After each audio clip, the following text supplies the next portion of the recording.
Good afternoon. Welcome to The Grove. I'm Rochon Perry, founder and publisher of Cedar Grove Publishing. Today we're at the California College of the Arts in San Francisco with New York Times best-selling illustrator for the Kindred graphic novel, Eisner Award winner for The Blacker the Ink with Francis Gateward, co-creator with illustrator Stacey Robinson for Black Kirby, and the upcoming compilation Cosmic Underground with Reynaldo Anderson. I give you John Jennings. Thank you, Rochon, for having me in the Grove. I appreciate it. Thank you. We are so glad you could come visit us. Isn't this lovely here? No, it is. It's quite lovely. Isn't this hey. So anyway, a couple questions here. You've been illustrating for a really good long time, right? All right, so how did you know this was something you wanted to do? How did you get started? And what do you enjoy about it? You know, I think I've been interested in images since I was a kid, and I probably was drawing images before I could actually write. My mother and my grandmother were direct influences on me because they were like the first artists that I came across. In retrospect, well, this is what happened. I really didn't think that quilt making and dressmaking at the time was like art. It was so not you? No, I didn't think about it. You just think, oh, it's stuff that my mother is doing, right? But in retrospect, you're like, oh, they were the first artists that I had encountered, right? So my mom actually was an English major at Alcorn State University, right, in Mississippi. She gave me like a lot of her old books and stuff to read, and so it was like mostly mythology, like Greek mythology, Egyptian mythology, things like that. And so I started to see the correlation between like the myths and the superheroes and stuff. So I started drawing comics and things like a very early age, or being interested in science fiction and fantasy and horror and all this magical realism stuff that I was reading, like in myths and stuff. And that actually is what started me down that track, so to speak. And and so I really started doing paid illustration when I was in college as an art major. Yeah, so that's how that unfolded. Yeah. Okay, and you enjoy it? Oh, I definitely enjoy it. I mean, I think first of all, I think it's a way to it's a blessing to be able to express your internal emotions, the affect that you have like through the world on the paper or in various types of visual art. And it's cathartic in a particular way. It's immediate, it can be really powerful, and I think it's a really good way to just do storytelling in general. And I've always been attracted to like visual storytelling. So that's the thing I think I like about it, because it's so immediate, anybody can draw a comic book. It might not be the best comic book, but anybody can. Yeah, exactly. Get down there If you have a piece started. of paper and a pencil and a copy shop, you can publish a comic book, and that's really powerful. That is true. Yeah. That's great. Thanks. So can you talk about any of the upcoming projects that you've got going? Let's see. There's a lot. Well, it always is with you. Yeah, there's a lot of projects. As far as project mean the publication piece or just because right now I'm finishing up a couple of commissions for people I can't really talk about too much, but I'm always working on commission work. Okay. But also I'm finishing up some colors and inks on a book called I Am Alfonso Jones, which is with Lee and Low Books, and it's kind of a Black Lives Matter ghost story to a certain degree. It comes out this fall.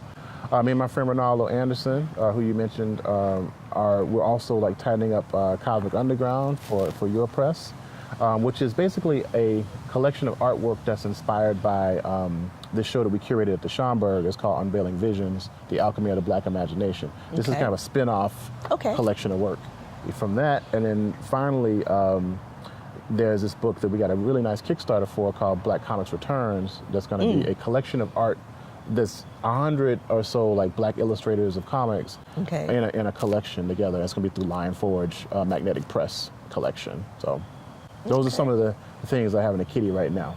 Okay. That I'm trying to settle into my new digs on the West Coast. So because I just moved from the East Coast to the West Coast. That's right. You're now a professor on the West Coast. That's now, right. Southern Cal. That's right. It's in California. It's hot out there.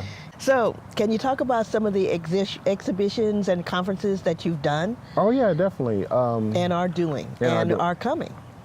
Okay, as far as like creating?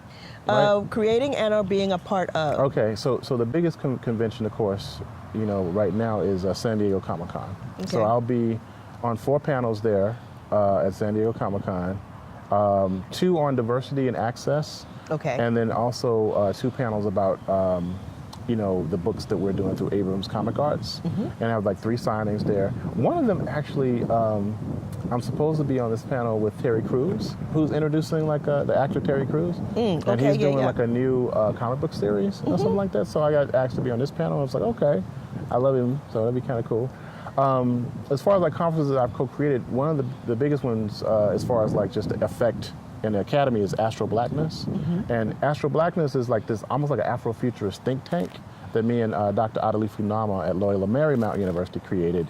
And we've done it twice. He wants to do at least one more, and it's really cool because it brings together some of the top like theorists and creators in Afrofuturism and Black speculative culture into one space, and to talk about and share ideas and to collaborate, right? Okay. Let's see, as far as like exhibitions, of course, there's the Unveiling Visions piece that we did at the Schomburg that brought in like over 10,000 people. Okay. And there's a collection of like pop art and Afrofuturism. One of the biggest shows that we did, that me and my friend Damien co-curated was Out of Sequence, Underrepresented Voices in American Comics, which was after some of your curatorial efforts, actually. Oh, that's right. Yeah, because it basically looked at like identity politics in comics. Yeah, and that was back in 2008. And and so there might be some other curatorial things jumping off at Riverside. Right now, I might be advising a show on comics and hip hop, actually, at the Culver Center, so that's in development too. Okay, and then you've done some exhibitions with Stacy. What was that one? Let's see. So Stacy and I created this entity called Black Kirby, in search of the Mother Box connection. Sorry. Yes, that's all right. And yeah, Mother Box connection. Yeah, and there's a catalog through your press. Through Cedar Grove. Cedar Grove Press. And we're doing number 3 in a bit. Yes, which will be the Luke Cage book. Yeah. Yes, that's right. Yeah, so we're probably going to call it Uncaged. Uncaged. Something like that. That works. Or thereabouts, something like that. Yeah, something like that. We definitely want to deal with like Black masculinity and Luke Cage as a kind of like an index for Black masculinity. And we want to call it the Illibus, an illustrated syllabus. Well, that's what you should call it. Yeah. So those are things that we're working on. But yeah, Stacey and I created Black Kirby. Oh my God, like 2012 or so now. Yeah, 2013, something around that. Yeah, it's been a few years now. And the Black Kirby show traveled all over the world. Actually, it went to Europe. And different spaces simultaneously because it's digital primarily. So it was really cool. But it was like utilizing Jack Kirby's like aesthetic, but having like this almost like this Afrocentric turn on what if Jack Kirby was African American and what kind of politics would he have? So, yeah. I know. I taught a writing class for some girls in the Bayview district of San Francisco yesterday called Girl Fly with Professor Wei Ming Dariotis. Oh, yeah. So I actually showed your Black Kirby, and they just loved it. It's a crazy book. Well, the idea is I think is really novel. It's the novelty of the idea I think translates pretty well. So it really does. And then you've been involved with SoulCon and the BCAF. Yeah, these are other events. Yeah, so I guess they also count as conventions, right? Yeah, they do. Especially yes, they do. Yeah. So the Black Comic Arts Festival, which is part of the MLK celebrations here at the Yerba Buena Center, actually at the top of the City View Metreon, happens every MLK Day, and it comes after the convention that we do at the Schomburg Center for Black Culture and Research, which is called the Black Comic Book Festival. And we just did our 5th year there. It brings in 8,000 people a year now, which is crazy. It's amazing. And also SoulCon, which I co-founded with Frederick Aldama and Ricardo Padilla, which started at Ohio State University. And we want to do a West Coast faction of it too. Okay. Maybe we found one in Riverside actually too, since it's YB, and they're so community-minded. The school is so community-minded. I think it'll work out. I think it'll work out very nicely. Yeah. Now, you've spoken about Afrofuturism. Can you speak a little bit about that and what it encompasses, what it is? Well, here's the thing. So there's a lot of different definitions about what it actually is, but the original definition was coined by Mark Derry, who is a white media scholar, and he wrote this book. What's a collection of essays called Flame Wars, which was which was published in like 1994 or 1993, 94. Late 90s. Yeah. No, it was like or mid 90s. No, it was mid 90s. It was 93, 94. It was because it was right around the time that Milestone Media jumped off, which was like 93, right? Which was 93. Because he writes about Milestone Media in that, so directly about it being a part of like what he calls Afrofuturism.